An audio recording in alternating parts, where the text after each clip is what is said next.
My name's Mark Johnson. I live in Franklin, Tennessee. I'm 53 years old. My background and my work has been in music publishing and music production and music creation. I did that with a group here in Nashville until 2006, where I was a part of a downsize. After that, as we all know, there was a great time in our country where we've essentially been through a recession. We've had many people lose jobs and lose homes and fall into difficult times. I was one of those people. In 2010, in September, I went through a crisis period in my life that was very, very difficult. The reality of not having steady work and not having steady income that went with it produced a situation where we lost our home. We had a foreclosure where a bank came and literally said, you've got a month to make a decision about where you'll live next and how you'll get out. And the moment that you lose a home is a very difficult moment. We lost a very nice home that we were thinking potentially would be the last home that we would live in. And when that was gone, it came as a shock and surprise to all of us. No one in our family had ever been through a foreclosure before. No one had been through a divorce or anything. So we had literally no one that were friends or family that could offer us any kind of good advice or give us any kind of reasoning about what had happened and how to prop ourselves back up again. We were at a place that was very dark. It was very lonely, and it was very troubling at every level. In all honesty, after that situation, I was not employable. I was not ready to be employable. I would not have said things in a way that someone could have said, I need to have that employee and I want him to work for me. I had too many negatives in my life, held a lot of baggage, and I'm still working through all those things. But those things held me to a point that I could not have been positive enough about myself and what I do well in an interview to survive an interview. Most people would have looked at me and said, you got too much to figure out, and I don't have time for that. I need you to get in your workplace and get going immediately. There's just not time to rehab you. And a workplace is nothing if it's not brutal in the fact that people need to come ready to work.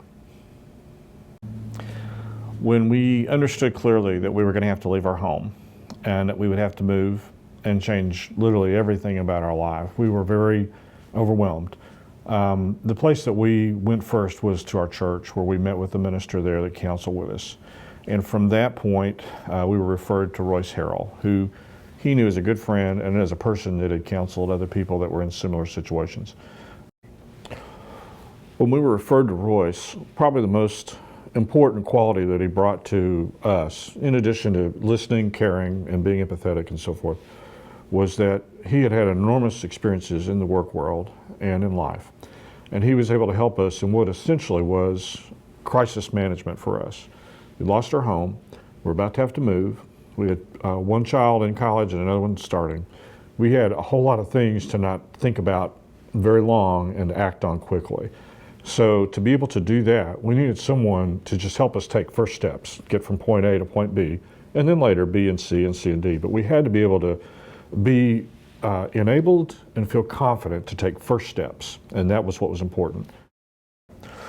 Probably one of the first things you have to ask yourself, and I had not even really thought seriously in these terms, was, as I sit before a potential employer, which is a supervisor that's hiring, what is it that that company needs or that organization needs that will make me valuable?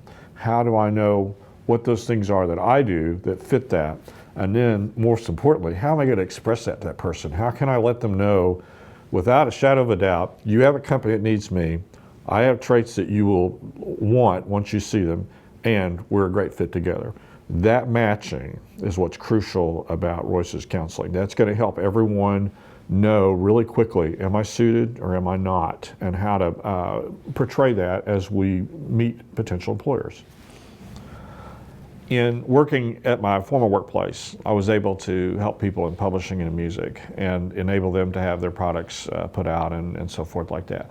And what I'd wanted to be was one of those people that had their stuff put out.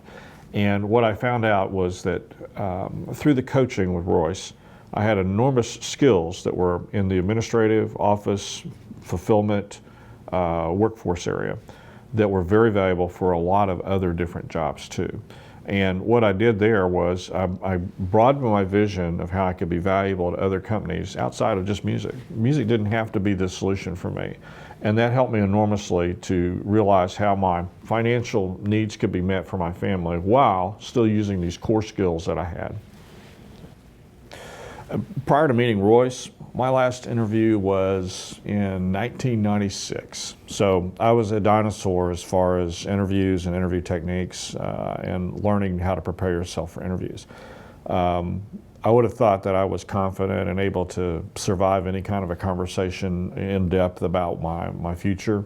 But I learned really quickly that that wasn't true. I hadn't been in the workforce where I had to do interviews with people and hadn't changed jobs in a long time. And most people that are my age, that are 53, are not thinking, how am I going to interview? That's just not a question. But now we live in a time where people change jobs much more quickly, either because they have to or because they want to. And I had to figure out real quickly, I'm not a very good interviewer. I need to come to some grips real quick about how I'm going to sharpen up a lot. And when Royce worked with me, I had a whole process here where I had to break down, again, some more confidence and some more pride about how well I could speak and be in front of people, and understand my answers were not solid and I needed to be much more well-formed and much more well-spoken. That was a great help to me by Royce. I'm employed by a wonderful company. This is a job that I could not have really dreamed of in 2010. They've enabled me and given me responsibility for great things that I enjoy doing every day.